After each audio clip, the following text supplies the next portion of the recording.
Salut, c'est Trado, je suis content de vous retrouver pour la mise à jour de l'analyse technique de moyen terme sur le CAC 40, le DAX 30, le Dow Jones, le SP500, le Nasdaq en version CFD. Je vous retrouve juste après ça. Je vous rappelle que tout ce qui suit est donné uniquement à titre informatif. Alors on commence par le Wall Street, l'équivalent en CFD du Dow Jones, et la semaine est très importante car elle confirme la bougie de la semaine précédente qui avait réussi à clôturer au-dessus de la zone des 29 586, 29 333. C'était une résistance très importante, c'est la résistance pré-Covid.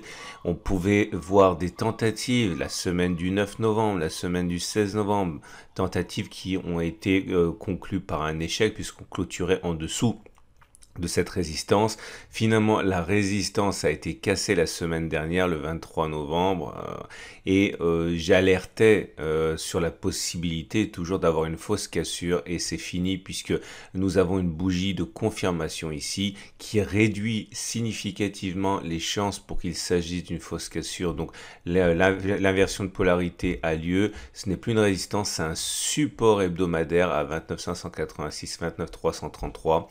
À noter que la tendance est fortement haussière avec la moyenne mobile à 7, la moyenne mobile à 20 et la moyenne mobile 50 périodes qui montent toutes les trois. Autrement dit, la tendance de court terme, la tendance générale et la tendance de fond sont haussières sur cette unité de temps.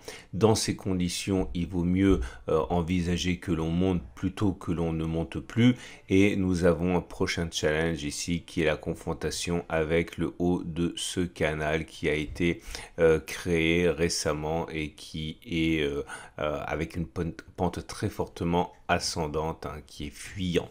On passe à l'US 500, l'équivalent CFD du SP500. On passe donc aux données hebdomadaires sur l'US 500. Comme on peut le voir là aussi, la tendance est fortement haussière, imprimée par une moyenne mobile à 7, une moyenne mobile à 20, une moyenne mobile à 50 périodes qui monte. Là aussi, on a réussi à clôturer au-dessus de cette résistance 3500, 3600 qui handicapait les cours depuis août. Le changement de polarité théorique est donc réalisé. Un retour sur cette zone serait éventuellement le théâtre d'achat par de nombreux traders qui voudraient rentrer à la hausse. On n'a rien au-dessus de nous, puisque nous sommes sur des niveaux de record historiques. Regardez en arrière. Et donc ça veut dire que pour trouver la prochaine résistance, eh bien, on doit utiliser d'autres méthodes. On peut prendre par exemple ce double bottom ici, vous voyez, premier bottom, deuxième bottom.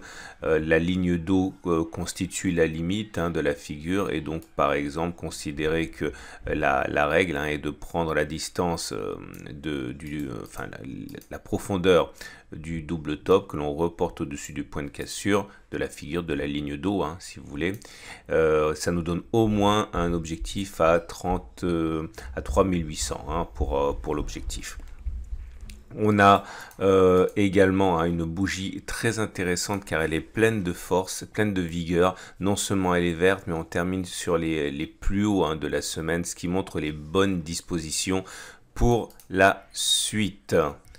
Et on passe maintenant à l'indice américain équivalent au Nasdaq en CFD, l'US Tech 100. Là aussi du très beau, puisqu'au moment où je parle, nous sommes en train de franchir la fameuse résistance hebdomadaire des 12 470 qui a contrarié les acheteurs depuis août 2020. Regardez, cette clôture se fait actuellement au-dessus. Néanmoins, il va du Nasdaq de la même façon que pour les autres indices américains. Il y a une semaine, on vient juste de franchir cette zone. Donc là, la cassure peut encore être statistiquement une fausse cassure. Attendre une nouvelle clôture au-delà de la résistance hebdomadaire peut paraître prudent. La tendance est néanmoins haussière avec la M7, la M20, la M50 qui montent. Autrement dit, il y a moins de chances qu'il s'agisse d'une fausse cassure que si ce n'était pas le cas. Si on devait confirmer cette cassure, eh bien là aussi, étant donné que nous sommes sur des records historiques, on doit trouver des façons nouvelles de trouver des résistances.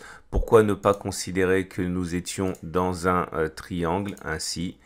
Et si c'est effectivement le scénario que l'on conserve et qui n'est pas non plus saugrenu. L'objectif, hein, c'est de prendre la hauteur de ce triangle, de le reporter au-delà du point de cassure de cette manière-là. Ça vous donne à peu près un objectif de 13 870 théoriquement. Cela ne veut pas dire qu'on va nécessairement aller le chercher, mais c'est une stratégie qui peut être intéressante en l'absence de résistance.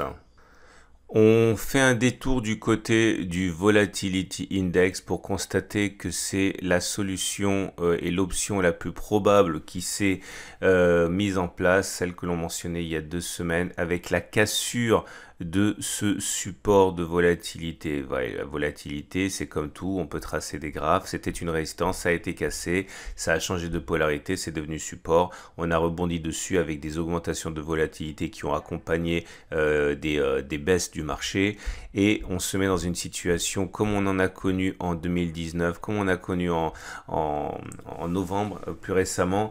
L'idée, c'est que nous avons maintenant une situation où il semble que la volatilité baisse, ce qui va souvent avec une augmentation progressive assez lente des cours, une sorte de rouleau compresseur qui a déjà été mis en avant précédemment. Donc attention, si vous êtes baissier, vous risquez de vous retrouver contre la marée. Bien sûr, aucune garantie que cela se passe comme ça, mais c'est ce qui se passe souvent.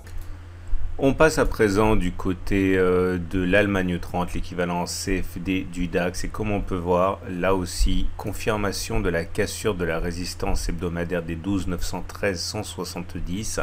Cette confirmation nous permet d'envisager que maintenant cette résistance soit devenue support. Et d'ailleurs, comme on peut le voir cette semaine, le plus bas a été fait au contact de cette zone qui a donc joué son rôle de tremplin. Et à partir de là, dans un contexte où la tendance est modérément haussière, une attaque de la résistance suivante, celle des 13 770, 13 830 est envisageable.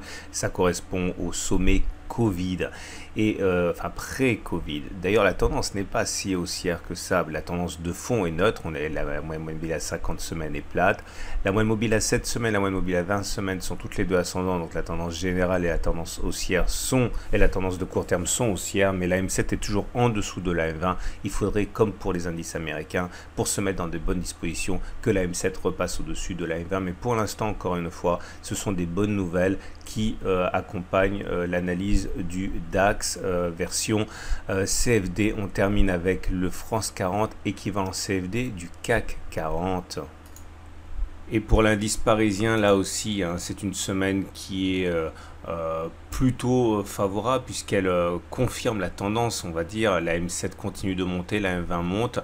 Il faudrait idéalement bien sûr que la M50 monte également, mais dans le contexte actuel, un retour sur la résistance hebdomadaire des 57,05, 58,60 semble à portée de main. C'était un support qui a été cassé, qui a donc changé de polarité, qui est devenu résistance. Cette zone sera assez compliquée à passer.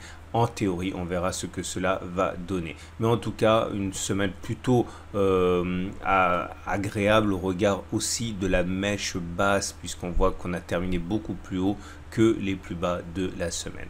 Voilà ce qu'on pouvait dire pour ces 6 marchés. Je vous invite à regarder à la fin de cette vidéo la préparation de la semaine de trading pour les indices, pour les traders de court terme, mais également la préparation de la semaine de trading sur crypto et euro-dollar. Tout ça, ça arrive à la fin de cette vidéo.